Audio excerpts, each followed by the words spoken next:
सत्य असेल तेच दिसेल. आजपासून संसदेचं पावसाळी अधिवेशन सुरू होते. 13 ऑगस्ट पर्यंत म्हणजे 4 आठवडे हे अधिवेशन चालणार आहे. त्यामुळे पुन्हा एकदा डिलिमिटेशन विधेयकाचा मुद्दा पुन्हा चर्चेत आलाय. महाराष्ट्रातही डिलिमिटेशन विधेयकावरून राजकारण तापलंय. राष्ट्रवादी काँग्रेस शरदचंद्र पवार पक्षाचे आमदार रोहित पवार यांनी सरकारवर हल्लाबोल केलाय. त्यामुळे डिलिमिटेशनवरून पवारांच्या राष्ट्रवादीत मतभेद सुरू असल्याची चर्चा सुरू आहे. एकीकडे खासदार सुप्रिया सुळे यांनी डिलिमिटेशन विधेयकाला पाठिंब्याची भूमिका घेतली आहे, तर रोहित पवारांनी मात्र विरोध दर्शवला आहे.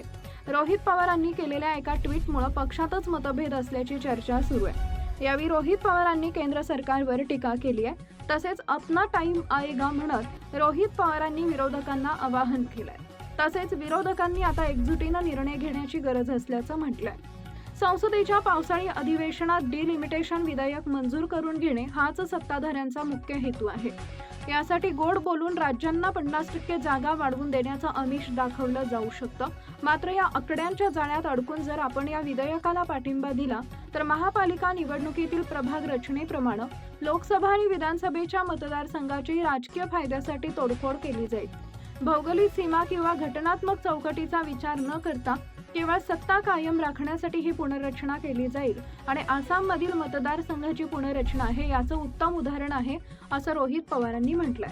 सत्तेची समीकरणं जुळवण्यासाठी 2016 पासूनच अनुभवी माजी अधिकाऱ्यांच्या मदतीनं कोणत्या मतदारसंघाची कशी तोडफोड करायची याची रणनीती भाजपनं आधीपासूनच आखली आहे. आता हे विधेयक हे केवळ मंजूर होण्यासाठीच त्यांना प्रतीक्षा आहे.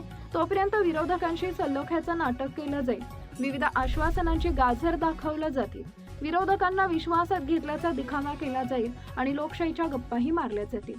पण विधेयक मंजूर होताच अंगावरील माशी झटकावी त्याप्रमाणे विरोधकांना बाजूला सारून हुकुमशाही प्रवृत्ती पुन्हा उपाळून येईल. याच प्रवृत्तीनं संविधानावर घाला घालण्यासाठी एका बाजूला डिलिमिटेशन आणि दुसऱ्या बाजूला SIR अशी जोरदार तयारी सुरू केली आहे.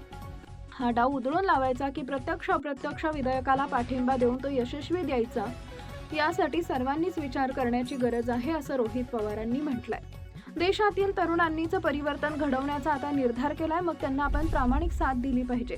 संघर्ष करायचा की तडजोड हा निर्णय ज्याचा त्यानं घ्यावा. आता अपना टाइम आएगा म्हणत थांबण्याची वेळ नाही, तर अपना टाइम आ गया हा विश्वास बाळगून विरोधकांनी एकजुटीनं आणि खंबीरपणे निर्णय घेण्याची गरज आहे, असं आवाहनही त्यांनी केलंय. जर सरकारनं राज्यांमधील लोकसभा विधानसभा जागांची संख्या 50% वाढवण्यासाठी मोठी दुरुस्ती केली तर त्या विधेयकाला पाठिंबा देऊ शकतो.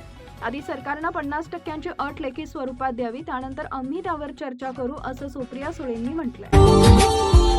Subscribe now and press the bell icon. Never miss an update.